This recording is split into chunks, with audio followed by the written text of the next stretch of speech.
Գորաշքն ամեն օր ուղերձների շարք։ Աստծու ուրախությունը չունի հասանելիության սահմանափակումներ։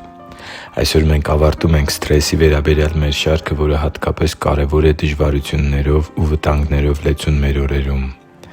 Սիրելի՛ բարեկամ, իրականում այս աշխարհի մեջ քիչ բան կա, որը կարող է մարդուն մնայուն և անկեղծ ուրախություն պատճառել։ Աշխարհի ուրախության աղբյուրների մեծ մասը ժամանակավոր են, իսկ մնացած մասն էլ զուրկ են անկեղծության բաղադրիչից։ Սակայն բոլոր այն մարդկանց համար, որոնք որոշել են ապրել Տեր Հիսուսի աշակերտի կյանքով, հավատում են հավատարիմներին տրված Աստծու խոստումներին և իրենց հույսն ամբողջովին Տեր Աստծու վրա են դրել, անգամ ամենածանր իրավիճակներում կա բժշկություն, կա մխիթարություն և կա ելք անելանելի թվացող իրավիճակներից։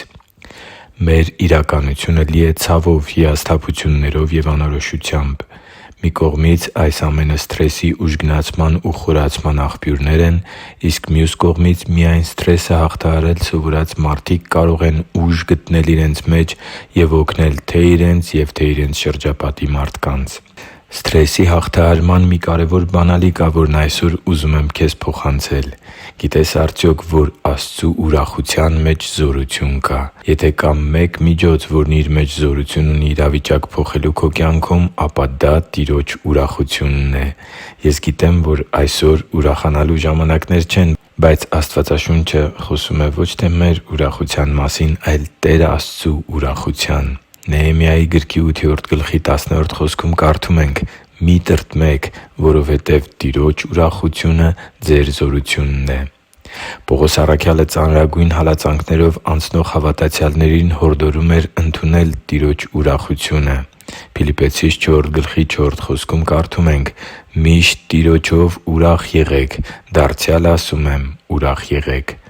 Խոսքն անշուշտ իրականության զգացողությունը կորցրած մարդու ուրախության մասին չէ։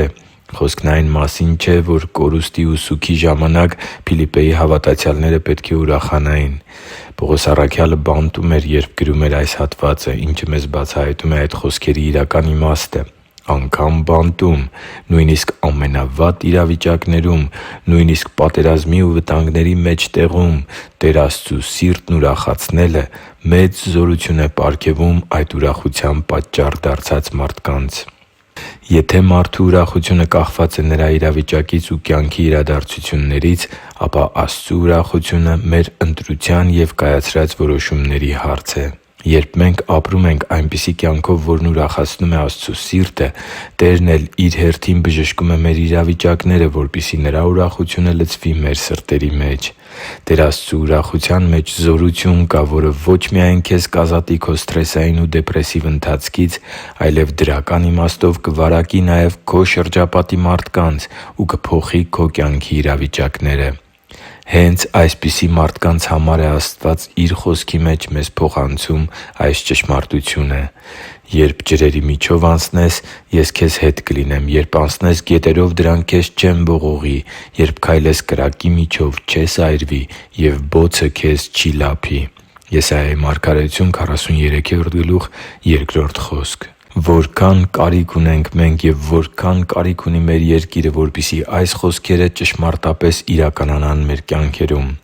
Ծանրագույն իրավիճակներից դուրս գալու ելքը Տիրոջ ուրախությունն է։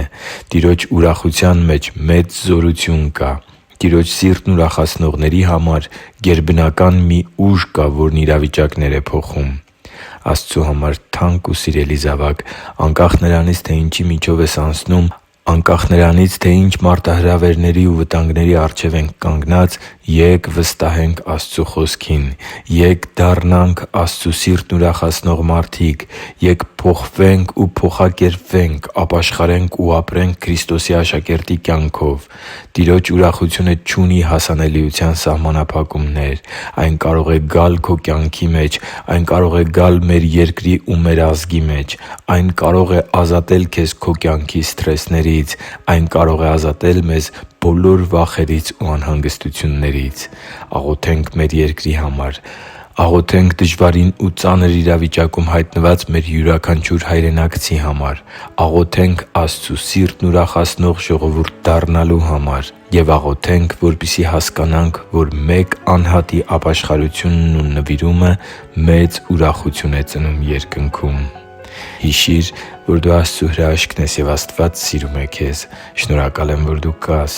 Սիրով և աղոթքով, Արման Մանուկյան։